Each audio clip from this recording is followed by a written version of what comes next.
Cool, man. Let's make sure we're all up live in all these different places.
Had to grab my cup of tea, you know. Do it. Coffee, Do it. actually, over here. Do it. This is coffee. Have you watched Ted Lasso yet?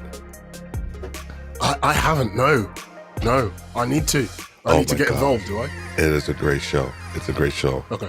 It's an American football coach who goes over to England to coach. I call it football, but you know, of course, in Americans we call it soccer. And it's in season 2. It's on Apple TV. Amazing show. Right. It's not even about soccer. That's the great part. Okay. All right. I'll check it out. I've heard about it actually, but just haven't got around to watching it just yet. But I'll check it out.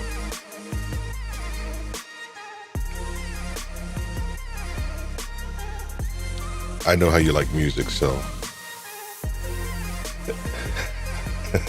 This is good. Oh, I like this.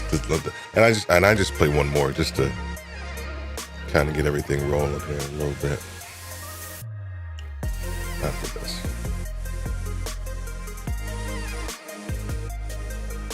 I'm loving all of this stuff here, Steve. This is great. It's so good, man. Thanks, dude. I appreciate it. Hey, listen, this isn't just you creating this stuff, right? You're not just a solo creator. You've got a few people kind of working on this stuff, the right? bits and pieces, yes. And then the production is all done on the software, but all the bits like this animation, things like that, logo, of course, yeah, all those guys. I have somebody creating that stuff. But then the production piece is all in the software that we use. Right. Okay. So you'd recommend Ecamm, would you? Oh, like nobody's business, man. Serious, I mean, 100%. 100%. I started doing using StreamYard initially. Nothing against StreamYard. I think it's a great piece of kit, but this is by leaps and bounds better. I was intimidated when I first started thinking about all of this stuff. And I mean, one day, you know, we can do like a little live demo thing, and I can show you that. Like actually, probably if we have time, I'll try to cut it to an hour. So maybe that'll give us some time afterwards to kind of talk a little bit about Ecamm. I can show you some of the stuff in the back here. Yeah, well, you switched to your rear camera, and that gave me a real cool bird's eye view into kind of how Steve Worthy works. And it's great, honestly. I can glean so much from that. You'll be surprised. Surprised. You know, that's right. You know, you're not a novice. Who am I talking to here? I gotta remember my audience, as they always say. Honestly, Steve, you make me laugh, man. You make me laugh. I have to remember my audience.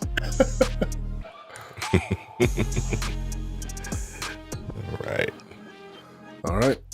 Here we go. 45 seconds. Yeah, man. Lift off.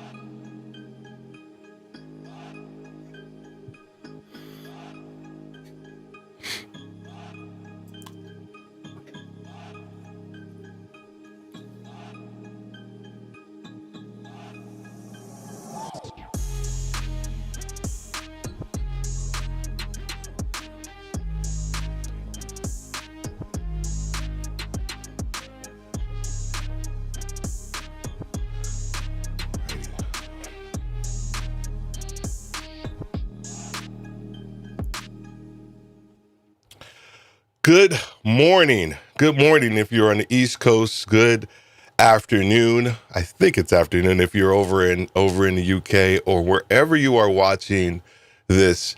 I am Steve Worthy. I'm CEO of Worthy Retail U, but I'm also host of what you're looking at right now. And this is Retail Leadership with Steve Worthy, the live stream podcast. And I got to tell you, if it's not on my face right now, I am so excited about today's live stream. I'm so excited because the guest that we have for you today is going to knock your socks off. They are going to provide you with just some amazing content and just structure, but we're going to get to learn a little bit more about our guests and their journey, but also how they can help you become the leader that you've always wanted to become. And we're going to start after this short little message from our sponsor.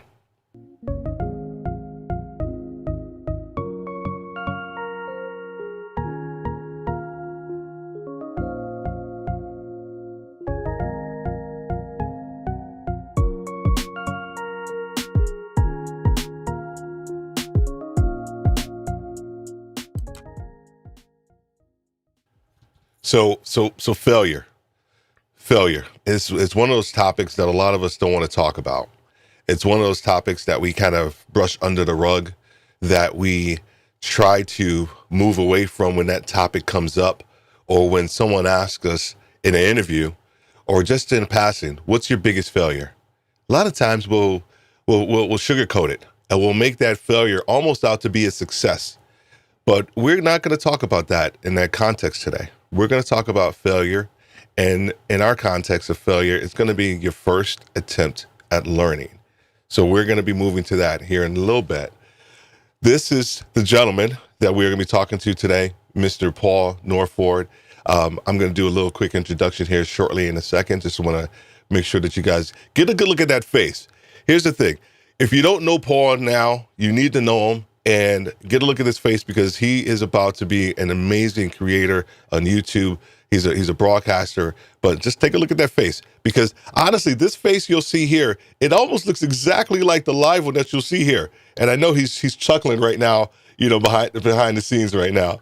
So our community takeover, we had our first community takeover last night with Walter Gaynor II, and our community takeover in our Facebook group is just that. It's that opportunity for you to come in, have a dialogue with myself, talk about whatever topic that you want to talk about relative from a business, coaching, personal development standpoint. And we just allow you to share whatever it is that's on your mind. But the other part that's really cool is that the community gets involved, and they can provide you with maybe some insight, a takeaway, a book, an article, maybe just another piece of advice that you haven't thought about before. And that's why I love the community takeover. So last night was our very first one, and we're going to be doing this every week as well. Tomorrow, I have the pleasure, and I honestly, can I say the distinct honor to be on JP High Tech's show tomorrow evening. And that is going to be 7 o'clock Eastern Standard Time, 6 p.m. Central Standard Time. And we're going to be talking about several things, entrepreneurship, but we're going to delve a little deeper into imposter syndrome. One of my favorite topics to talk about, one of the topics that a lot of my clients and I discuss. So we're going to be talking about that as it relates to you, maybe as a creator, but also to you as a business person as well. Friday, we're going to be doing a live stream, and it's going to be about WIFM. Like, what's in it for me? Honestly, this is the key to change. If you are a leader and you have to lead a team through change, this concept and asking this question to yourself and also to the team is really the key to your success when you start to think about change. So I'm excited to talk about that on Friday. And then Saturday morning, I'm with another Walter. I am with Walter Strong, Walter Strong III, and we are going to be talking about creation, content creation, leadership, business acumen, all these different things on the huddle. And that is on Saturday at 11 o'clock a.m. Eastern Standard Time. So if you are looking at us on YouTube, I ask that you click the like button, also hit that bell. If you're not, please go to Steve Worthy over it, and just follow us. And this whole YouTube thing for me, I am still growing, and that's why I'm glad I'm talking to Paul today, because he's actually already started to hit that arc, and we're still just trying to grow our channel. So if you like what we're talking about, please go and make sure you hit that subscribe button, and also share our page with anybody else as well too. If you are on LinkedIn, right, you can join our group, and it is Worthy Retail U. We talk about business strategy for the retail leader. We talk about concepts and ideas that they that they struggle with, and also how do you advance your career. That is one of the biggest questions that we get all the time: is how do you advance your career and position yourself to be the leader that you want to be, not just now, but at the next level and at the very next level. So go ahead and join us over on LinkedIn as well. And then if you're looking at this on Facebook, hit that like button. We got a lot of people out here, so I'm pretty excited to kind of move through some of this stuff and get with our big guy. So I met Paul a while ago, and we have been trying to connect for a while. And I watched a couple of his videos, and I was just like, oh man, this dude gets it. This dude is so smart. He's so engaging. He's so approachable. And he's across the pond, but also in the video. Sometimes it's hard to be approachable almost in person, but to be approachable in video. This is what this guy does. He is a trained broadcaster. He's also does marketing, but more importantly, he is a content creator right now.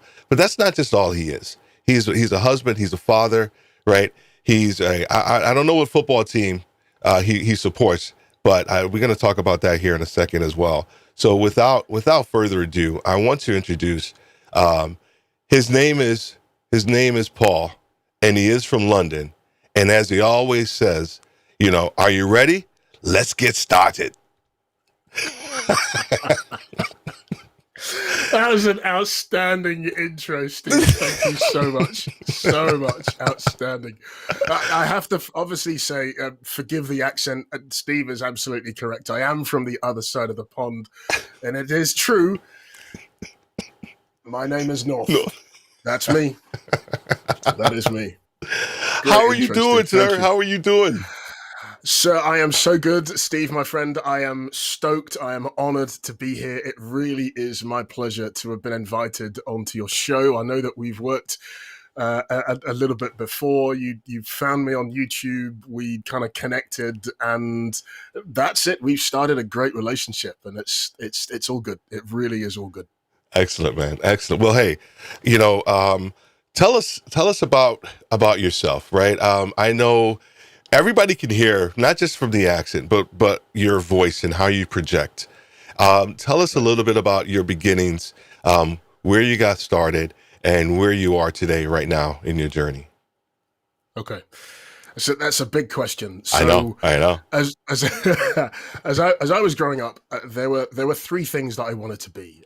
First and foremost, I wanted to be a helicopter pilot. I was inspired by watching Blue Thunder and Airwolf back in the day. But I have glasses, I have asthma, and there's no way that I would make the first cut into the Royal Air Force. So that idea was out of the window. The second thing I wanted to be was a radio presenter, and we'll come back to that later. So I learnt my craft. I sucked at something new. I never knew how to do it. I was probably 13 or 14 at the time. There was a local hospital just around the corner from where I lived. Some of you may know London, England. There's a very famous hospital called Guy's Hospital, and that was about 10 minutes walk from where I used to live in London. So my mum found out that they had a volunteer radio station, so I went along. And I volunteered my services. I've got 2 legs, 2 hands. So I thought I would just kind of, see what was going on. And again, inspired by some of the old school UK DJs, some of the US DJs who I used to kind of get tapes sent across from the US, from New York, from Brooklyn, across to my house. So I used to listen to those. And I was inspired by the DJs, inspired by the music, inspired by the presenters. So I thought, I'm going to try and learn how to do this. So I put myself out there and I learned how to be a radio presenter. I tried to get into professional radio, and it was really difficult to get into. Mm-hmm. So I thought, okay, right, what's the next best thing I can do? And I always loved taking things apart. My mum would always she would always tear her hair out because I was always, I had a screwdriver in one hand and a wrench in the other hand. I was always taking things apart and putting things back together. Fortunately, every component went back in the right way, which was good. So it was at that point that I thought, you know what, I'm going to become an engineer. So I studied to become an engineer. I have a bachelor's of engineering degree under my belt, and I then went to work for a fairly well-known Finnish mobile phone manufacturer called Nokia or Oh yeah. Nokia. Oh yeah. Mm-hmm. I know that some of you guys say.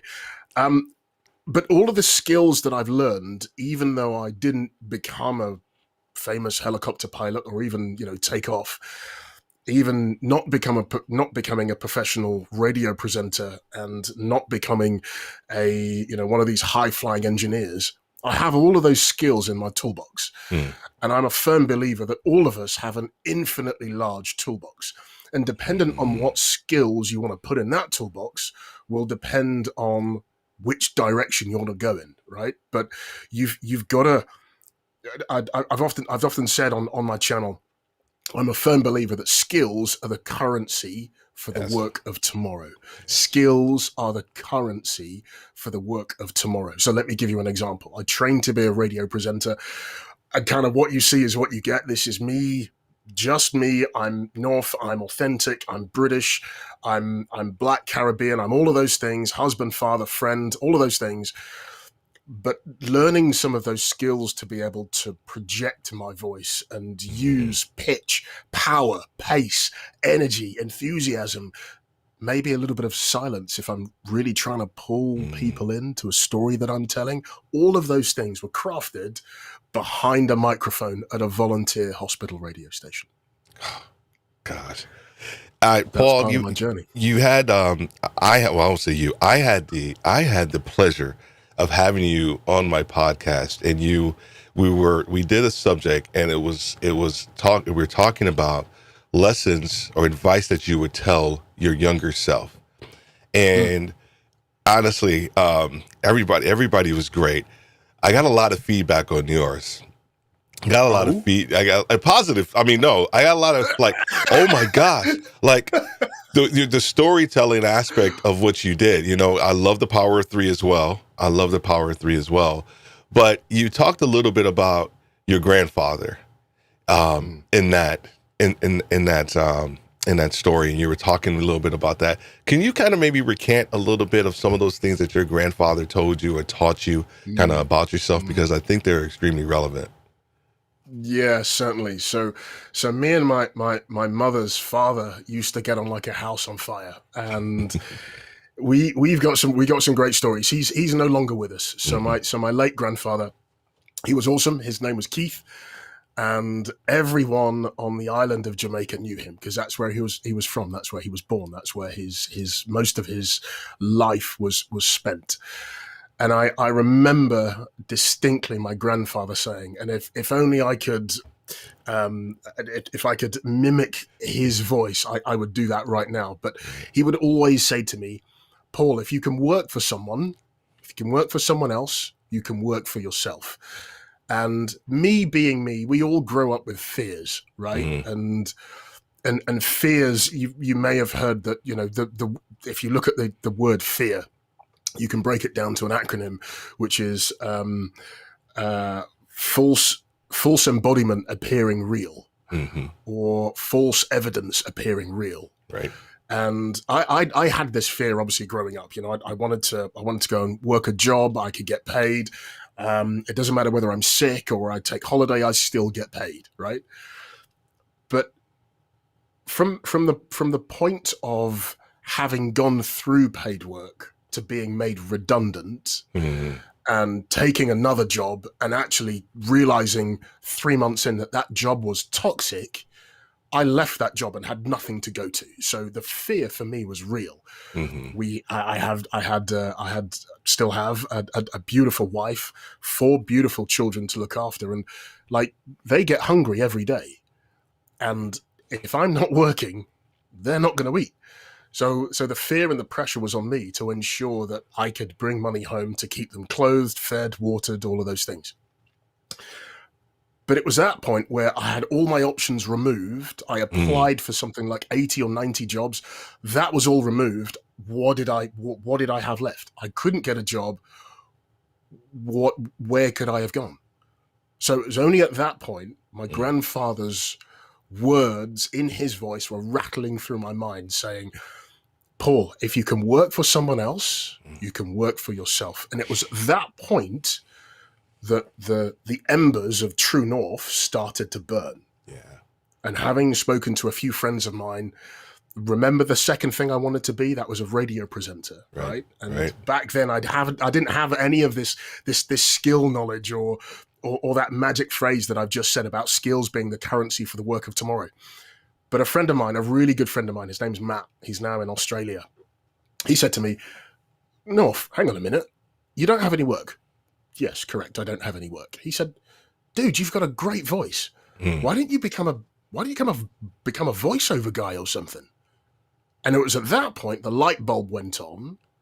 And then I started to dig a little bit further down into that toolbox to fish out what tools I had. And I realized I've got my voice tool. I realized I've got my training or being able to impart knowledge tool. I've got my musical tool. I've got my networking tool. So all of these things in my toolbox, I pulled out and got to the point of going, right, do you know what I'm going to be? I'm going to be an associate trainer. I'm going to be a trainer for hire. And that is where True North was born. Everyone has these skills. It's whether you're prepared to fail, to fall on your face, to suck at something new, to learn and hone those skills, to then propel you to your next step. So there's like three things that I got to get to on that one. Before that, I do want to I got to make sure we get the. I want to do the comments here. Make sure the comments. Give me 1 second. I can do this. We're live. All right. So this is all right. Fine. It's fine. This is live. This is good, man. This is live. Where are the comments? Where are they go? There we go. Sorry, Walter. That's fine. I don't know where your comments so Walter's went to, on. buddy. Hey, Walter, how are you? Yeah, Walter's on. And the reason why I want to make sure that I put the comments up there. There you go. Thank you. Hey, Coffee Talking Tech. Mr. John, buddy? Mr. John Ryan, thank you. You're checking us out at your desk. I appreciate that, buddy. I appreciate that. And then Walter. Okay, fine. There it is. So here's why. I wanted to bring up Walter's thing because we spoke. He and I spoke yesterday, and we were talking about. You talked about fear. And I think, and guys, and everybody who's listening, we're going to get to Phil. We're going to get there. We're just setting the tone a little bit. We're going to get there. You talked about fear and that fear of like when everything was kind of stripped away. Everything was stripped away from you. And Walter wouldn't mind me talking about this because we talked about it in the community takeover last night. And this is why all this is apropos. He articulated something very similar to that, but then he said, I had like a panic attack, Steve. I actually had this seriously this panic attack because everything else was kind of stripped away from me and I didn't know what else to do. And he goes on to talk about how he was able to kind of overcome it. There are a lot of people out here who are listening right now and they may be thinking about entrepreneurism. They may be losing jobs. The pandemic may be hurting them. Especially in the retail world, everybody's kind of changing jobs so much. And then there's this fear associated with kind of like moving from the comfortable to something that you may want to have to start. And you said start, I forgot what you said. You said something about just start. Walter and I were talking about starting ugly. Like, how do you just start ugly? And because whatever the idea that you have isn't fully fleshed out and you just have to start ugly. How do you move from two things? This is kind of a loaded question. How did you get past that idea of fear? And we'll talk a little bit about starting ugly in a little bit. Great question. And both you and Walter have experience of having that fear and just needing to get past that. For me, it was a case of almost staring fear straight in the eyes or straight in the mouth and saying, I am not going to go around you. I'm not going to go under you. I'm going to go through you. And it was a decision. It was a conscious decision that I had to make, that I was making every day to and Sean Cannell says this beautifully, to punch fear in the face. I've taken that phrase and I like to add a little bit more emphasis and energy to it. And I would say, give fear a broken nose every day. Give fear a broken nose, right? Because, and that's where you start to kind of step into imposter syndrome, right? And I'm not going to take away any thunder that you've got, because you're going to talk about that tomorrow, right? But imposter syndrome is real. It is a real thing. And you have to be surrounded by people that know you, that love you, that will put good stuff into you, to say, I see the skills you have, and the skills that you have will only grow the more energy and effort you put into it. The hardest point is to start. It doesn't matter what it is, but the hardest step that you will make is just to start. And yeah, start messy, start ugly, suck at something new, I think was the That's what you said. That's what it was. Yes. Suck at something new, right? Because the more you exercise, the stronger and faster you're going to become. The more you exercise a particular muscle, the bigger it's going to become. It's going to hurt, right? You know, you get the onset of DOMS when you've gone to the gym. You get delay onset of muscle syndrome, where your muscles really ache because you've worked them too hard. But that's them going, oh, what are you doing? But the human body's an amazing thing. It things break down, but things rebuild again, and they rebuild stronger. For the majority of our cells in our body, if you break them, they rebuild stronger. And that's the point of when I got to a place of, I have nothing left except my mind, my eyes, my ears, my mouth, my two hands, and my two legs. What can I do? And it got to a point of saying, I have to do this, or else my kids won't eat. Or I have to do this, or I won't eat. My wife won't eat. My family goes down the pan, right? It all goes sideways. So what can I do? So I looked fear square in the eye and said, I'm going through you. Yes. And I did. And that is what you have to do. And you gave it a broken nose. I constantly give fear a broken nose. Fear doesn't like me anymore because I constantly. It's got a Band-Aid around its face, right? And you almost, and that's the sort of thing you have to play. I always playfully look at these things and say, well, if I'm going to do this, I'm going to do it. And I don't. People will comment. People will say, Norf, what are you talking about? That's rubbish, right? That's absolute garbage. Okay, you then have to decide, I'm going to take the good from that. It's difficult to take any good from someone saying that's garbage. Yeah. But if you peel back the layer of that onion, you've caught their attention. You've caught their attention. So go back to them and say, okay, well, if it's garbage, how can I improve it? How can I get better? And this is where you've got to instill curiosity in yourself in order to get through your first step of failure. I've just set you up, Steve. Oh, yes, you have. Yes, you have. And so Walter's like, yeah, go ahead and spill my secrets.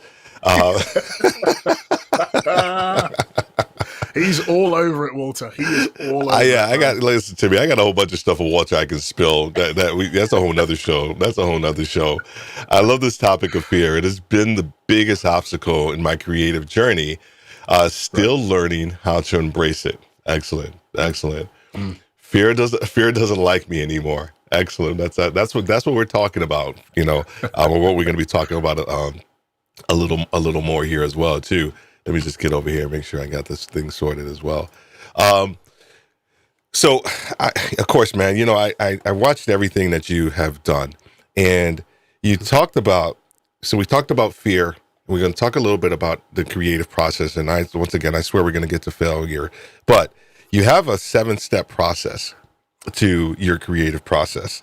Kind Guys, if you haven't checked out his video, I'll make sure all the links and everything are going to be in the description as well. But you have one about your creative process, and it was a 7-step process. Apologize if I'm looking down because I want to make sure I get the points right. That's okay. You actually That's have, number one, you actually have to have your perspective. 2, you actually have to have the perspective of others. 3, 3 was like a twofer. You actually have to have time and space. 4, you have to do your research. 5, which is what I would talk about, is your current state. And 6 was, maybe 5 and 6. It's just so much. There's so much. 6 is about applying the correct pressure. And 7 is rinse, repeat, and refine. So, current state. When I talk to a lot of our clients, our coaching clients, we talk a little bit about like their current state and where they are, because you can't go forward, you can't move. I feel like you can't do anything of like not just of significance, but to move forward without truly understanding kind of where you are. What is your thought process when you talked about that, the current state? Because I think you talked about it from a mental and also a physical standpoint. It's you're talking about it in the creative construct. However, I think it applies more to the everyday person as well. Yeah, I'm an everyday person. Absolutely. Yeah. I am absolutely an everyday person. In order for me to, well, let me generalize first of all. If you're going in a particular, if you're going to say I'm going to Steve's house, I have to know where I am in order to work out how I get to Steve's house. Right? It's that simple. Even if you're driving a car, you're walking, you're catching the bus, whatever, you got to know where you are and know where you want to get to. I had the pleasure of interviewing a fantastic lady. Her name is Mandy Hickson. She is the second female RAF, Royal Air Force tornado pilot. So if you don't know what a tornado is, they are not the natural tornado. These are fast jets. Okay, so Mandy is an ex-fast jet pilot, and we talked about stealing things from each other earlier, Steve. Yes. And I stole this from her. Her book is phenomenal. It's called An Officer, Not a Gentleman. It's worth a read. And for me, I listened to it via audiobook. And in order for you to see where you want to get to, you physically have to see it. And she has this quote and she got from her grandfather. Grandfathers are awesome. They really are. She got this from her grandfather. And the quote is, I'm going to paraphrase it. In order for you to become what you want, you have to see what you need to become. So her grandfather was a pilot. And in order for her to have become a pilot, she had to physically see that, or she had to mentally see it. And it's the same in the creative process. If you want to get to being, and I'm just going to pull a name out the air, the next Spike Milligan, right? You've got to be able to, sorry, not Spike Milligan, he's a UK comedian. Who's the Spike I'm thinking of? Lee. Steve. Spike Lee. Spike Lee, thank you. If you want to become the next Spike Lee, you've got to be able to see what that is. You've got to be able to see what he's created, who he's connected with. You've got to be able to see who he's been influenced by and how he tackles particular projects. Yes. If you can see that, you've gone from your current state, because you know where you are, to become the next Spike Lee, or to become a version of Spike Lee. There is only one Spike Lee, same as there is only one Steve Worthy. And, there's only one Walter, right? There's only one of you guys. You're all unique. You're all individual. Learn to embrace that, but learn to see where you are. Look around you, see where you are, and then figure out where you're looking to get to. See where you are so that you can figure out where you need to get to. So one of the things I get a lot of questions about is about the logo right here, the diamond that we have. And one of the things that I talk about in the context of when we were building the logo, and I liken the idea of a diamond to a leader in the fact of the constant pressure that a diamond has to go under until it's actually the brilliance of it is actually realized. And I think, of course, when you start talking about the creative process, and you number six was about applying the correct amount of pressure. What pressure are you talking about? Is that self-imposed pressure, or is that the sometimes we do need some of that external pressure to help us kind of move through the next phase? But talk a little bit about that pressure. Great question, Steve. This man has so many good, powerful questions. So, a little bit like your analogy of the diamond, and we all know that diamonds are formed over a long period of time under an immense amount of pressure. Too much. We're not as hard as diamonds. Humans, we're just not as hard as diamonds. But if you're put under too much pressure, you'll get squashed. Okay, that's the bottom line. If you're not put under enough pressure, you'll continue to coast and just kind of do what you want to do. But you have to be put under the right amount of pressure. And I don't have one of those human pressure gauges to figure out how creative someone needs to be or what amount of pressure needs to be applied for them to produce their best work. That's our next discovery. So we can just like, if we can create that, you and I, we're done. We can just like do this for like, fun, man. Like, let's create Absolutely, man. Absolutely. So I'll work on the design process and the marketing. Maybe you could kind of help out with actually building it, Steve. That'd be great. But if you think about, and you all know yourselves. So you know yourself, Steve. Walter knows himself. John knows himself. Robert knows himself. Unless you have the right amount of pressure, and it might be, I actually want to be more like Steve. I want to understand how he creates those questions. I have to put myself in front of a particular project to be able to force myself to come up with those questions. And it might be that actually in this particular project, the questions I come up with are appalling. They're awful. But what happens the next time I do it? What happens the time after that I do it? Because I've learned from my mistakes, because I've put myself out there, because I've potentially failed, I can learn from those failures. Failing, many people have made lots and lots of money from. It's all over the internet. Yes. But actually, failing gives us an opportunity, a rich opportunity to learn. Such a rich opportunity to learn. And if you don't put yourself in harm's way, if you don't put yourself in those situations, if you don't get uncomfortable, so get comfortable with being uncomfortable. If you want to step in a particular direction, you've got to become uncomfortable. And that's pressure enough in itself. And it might be that's enough for someone like you, Steve. I'm just coming up with an example now. It might be enough pressure for you in order to create really great questions. But then once you've done that, you know what that feeling feels like. You can start to resist it. You get stronger.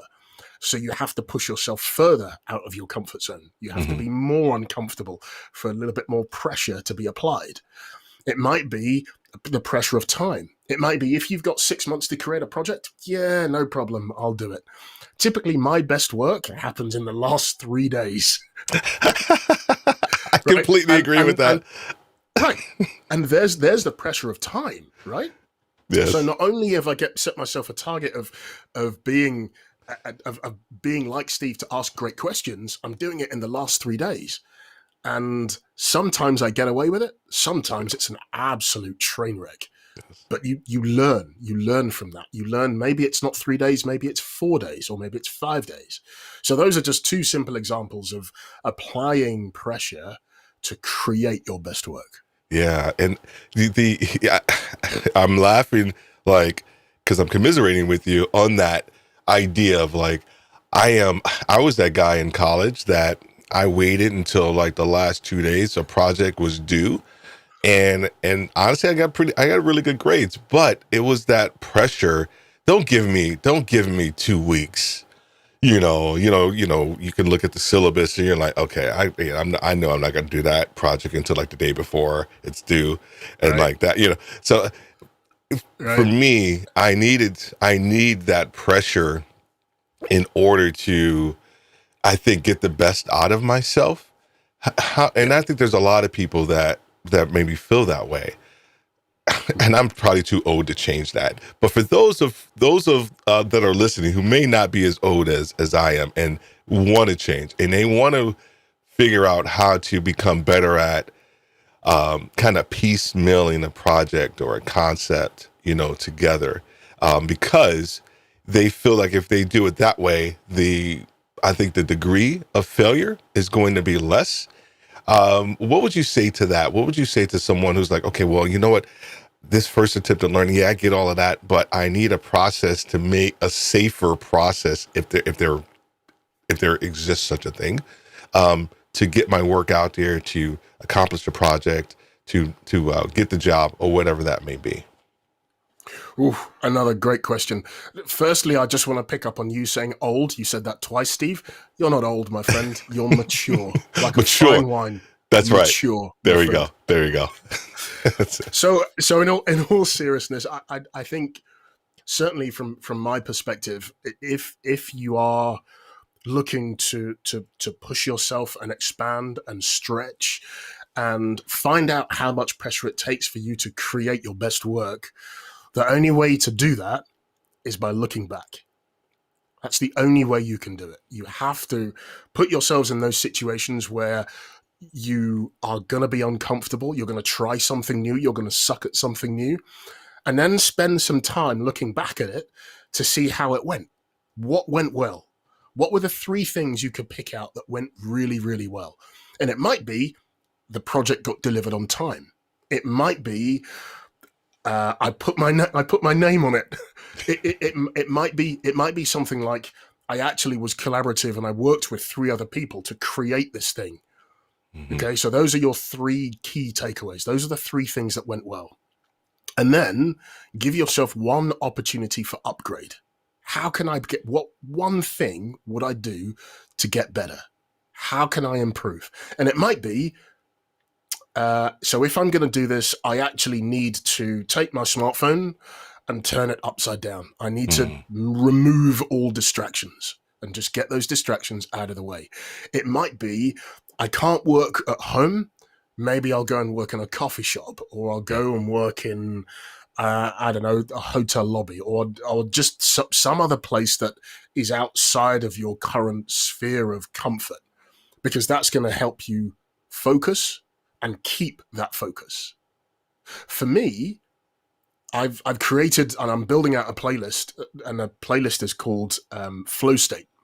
Mm.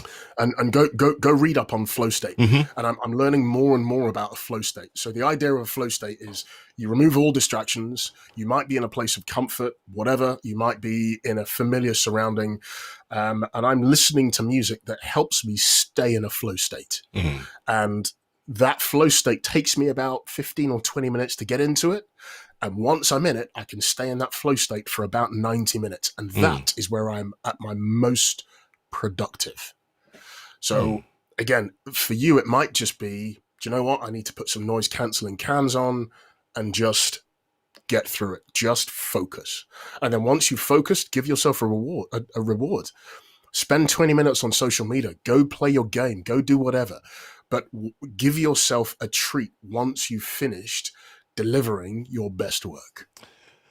I'm glad you said that, because now I don't feel guilty when I go play FIFA after I've completed something like a big project or something.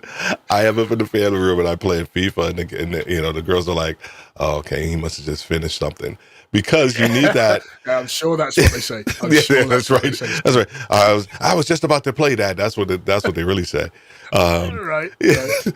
But and I actually do that. But I do agree with the idea of the flow state and the concept of getting yourself into that position, because I think it's super important as well. When we start talking, how did you come up with the concept of fail, of first attempt at learning, right?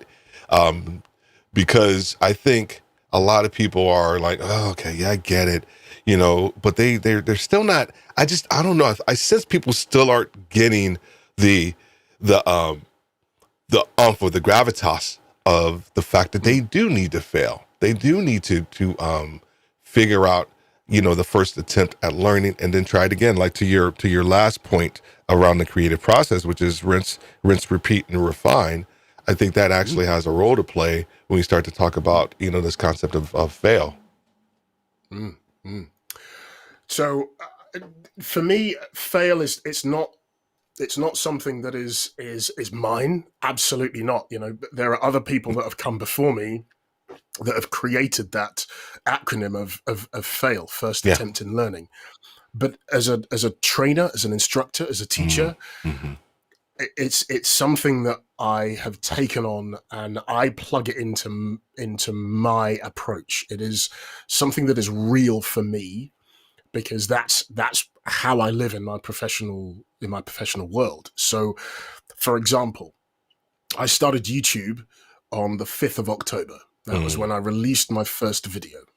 If you have a look at that video and you have a look at some of the later ones, there's a night and day difference, right? Yeah. That's because I've sucked at something new. I had no idea how to use my camera. I had no idea how to use an edit suite. I know my way around a microphone, right? So that bit's a given. So that was probably less heavy lifting for me. But in order to create all of this really nice stuff, the lights, all the background stuff, the bokeh, all of the bokeh. Yeah. What's bokeh? Exactly. I didn't know that back in October, right? Yeah. But because I've spent time learning, because I've immersed myself in being uncomfortable when it comes to the gear, that's how I've learned. You don't automatically, it's not like the Matrix, right? You can't plug in and get a download. you have to go through this. You have to go through fear. You have to go through growing. Look at children. Oh, look at babies. Yes. When they're learning to walk. Nature gives us great examples, right? Look at babies when they're learning to walk. What do? They sit there and they think, all right, well, they probably don't think this because they don't yet have the words in order to use. But something in the human body, their programming tells them, I'm going to walk. I see big people walking. Yes. Maybe I can do the same. So they stand up. They're a little bit shaky on their legs, right? But they get up and they try to take their first step. And what happens? They fall down on their butts. Right. Right? But they don't think, oh, forget it. I'm not doing that anymore. That was a waste of time. What do? They try again. And they get up and they fall down again. They get up, they fall down again. And they do this day in, day out. But eventually they get up, they wobble, they take their first step, and they're excited, and they take their next one, and they're excited. They take their third one, and they fall down. Great, I've just done 3 steps. Let me try again. Until eventually, they're running, unaided. Yeah. They don't sit there and go, well, I've tried it once, it's not going to work. They try, they fail. They try, they fail. They try, they succeed. Yes. And if we learn from that, first attempt in learning, once you've got it nailed, once you've failed, and I tell this to my students, once you've failed, you can then sail. What's sail? Your subsequent attempts in learning. Okay. Right? See, now I'm right. I got my little I got my notepad and everything. Now, see, now that's we gotta unpack that one next time. All right. You got to come back, because I was like, okay, we got 10 minutes, and I was like, okay, I want to be cognizant of my time. And before we move into my 2 kind of canned questions, I just wanted to make sure we got some of the comments up here. Yes, I agree. Failing gives us a lot of opportunities to learn. 100%. 100% agree. You're right. 100% agree. those quick FIFA breaks are dangerous. They are. They can turn into, because especially if I have a beer next to me or something like that, then they can turn into like an hour or so. Slope, man. Slippery slope, man. And we know this dude. Hey! What's going on? What's Robert's in going the on, sir? house. How you doing, Robert? Good to see you, man. Good to see you. So Nice to have you here, Robert. I know I told you I was going to put you. That's not really putting you on the spot. It's not really putting you on the spot. But I have Okay. two canned questions that I always ask everybody, and they're easy for you. What's something? The first question is, what's something that you have changed your mind about recently? What's something I've changed my mind about recently? Mm-hmm. Um, Give me a time interval for recently. Oh my gosh, you guys are not going to put time intervals. Let's say the last month. Okay, all right. So what have I changed my mind about in the last month? I have not changed my mind really, but I am bolstering the decision to have. I'm so pleased I've done it now. I could have done it earlier, and people look back and say, "Oh, why didn't you do it earlier?" But actually, it was the right time for me to do it when I did. Mm, But the thing that I've changed my mind about is YouTube, live streaming, podcasting, sharing what I know, creating a community is something that I am going to fiercely invest my time in. So again, working with you, Steve, working with Robert, and I'm sure I'll get to know Walter G the third and Anna, and just creating this community of like-minded people that have different perspectives that can go out and instill confidence into the next generation to push them forwards, to be father figures and mother figures to that generation, because as we know, the world is full of all sorts of mm, horrible nasty things. mm. But how can we stand up and teach our next generation and show our next generation and learn from that generation that, do you know what, this is all good stuff, and we can pass this down to you, and you can also pass it back up to us. Good How answer. cool will that be? That's what I'm talking about. That's what I'm talking about. See, I knew you'd knock that. I knew you'd knock that question out of the park. I knew you'd knock that question out of the park. And this, yeah, so you have to use a different answer for this one. So one of the Okay. things that I discovered a while ago was this concept of this idea about when, what's important now. And I once again, we start talking about like taking ideas. That I took this idea from a story of he was a lacrosse, no, he was a soccer coach here in the States, and he's won 700 and some odd games, and he's only lost 10. Mm. And the person was interviewing him, and they were talking to him about his success, and he said, "Well, what we do is everybody focuses on win." And of course the person said, "Well, of course you do. You want to." He said, "No, no, no." He said, "What we focus in on is what's important now." He said, "So everybody on that field, on that pitch, is focused in on what's important now." The other piece is that I got this. I furthered the idea. From the book by Greg McEwen, Essentialism, and he actually talks about what's important now.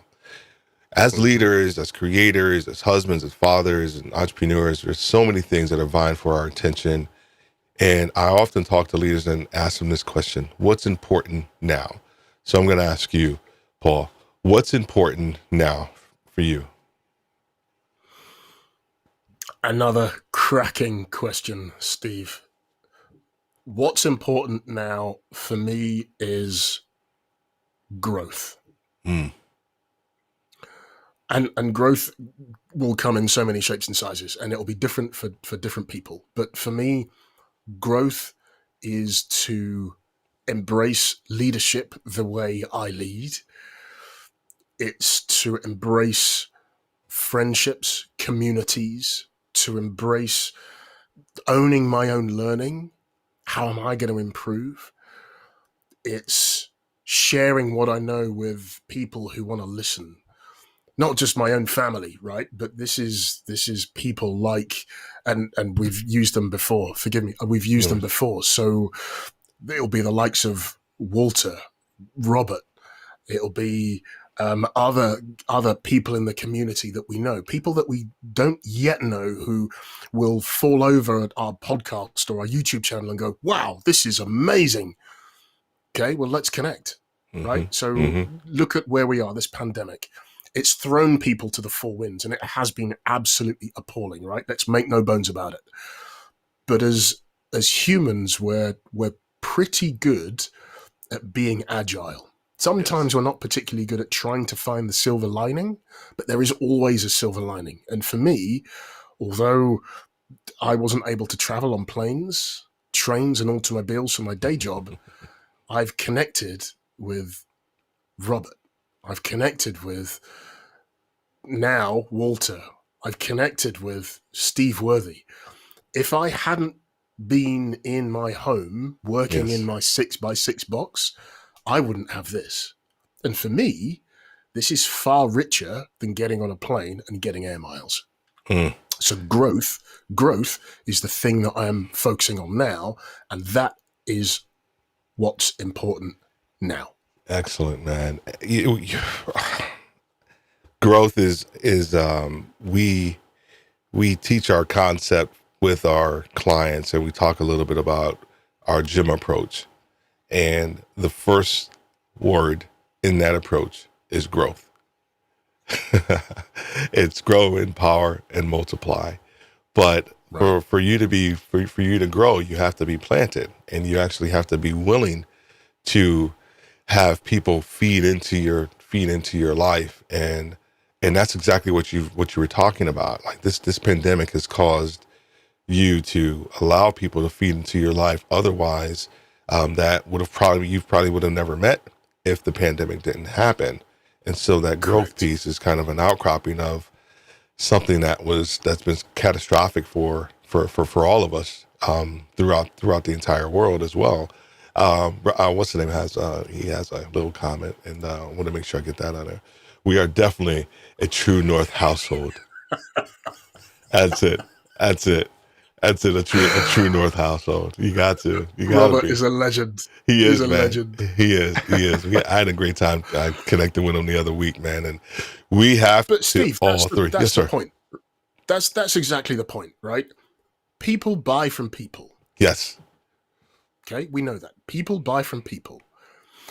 But people buy more from those that add value to what they do. 100%. And 100%. all of this is all about, because as humans, we're relational beings, right? We've got to relate in order for us to function and work properly. This is all about getting the right connections. Not just for kind of selfish gain, but this is getting the right connections for people like you and I, Steve, for Robert and I, Walter and I, to share. And all of us together, we may come up with one idea. And I heard this from a friend of mine, actually. He said, if I give you $1, you give me $1, we both have $1, right? If I give you an idea and you give me an idea, we both have 2 ideas. Exactly. It's phenomenal. But it comes down to connection and relationship. All right. So many more. So many other things that we can explore. Please tell everybody where they can find you and how they can connect with you. Okay, right. You can connect with me on LinkedIn. You'll find me at Paul Norford. You'll find me on Twitter as well, at Paul Norford again. You'll find my YouTube channel if you go to YouTube and type in True North. Look, I'll put it on the t-shirt. There it is. Just type in True North. You will be able to find me there. I am open to listening and hearing your comments, feedback. I have 100% answered everyone's comment. So if you drop a comment, I will respond to you. I am the other side of the pond, so I might be asleep, but I am all about connection. So let's connect and let's create and share ideas. Excellent. And I can't let you go before I put this last comment up here. This is the best way to get my day started. Appreciate you, Paul, and appreciate you, Steve. Excellent. Absolute pleasure, Walter. Absolute pleasure. Well, everybody, his name is Norf, and he is from London, and he is a great person, individual, leader, husband, father, creator. If you haven't checked him out yet, go check him out. And as we always say, thank you for listening. Have a great day, and God bless. You can stay there, buddy.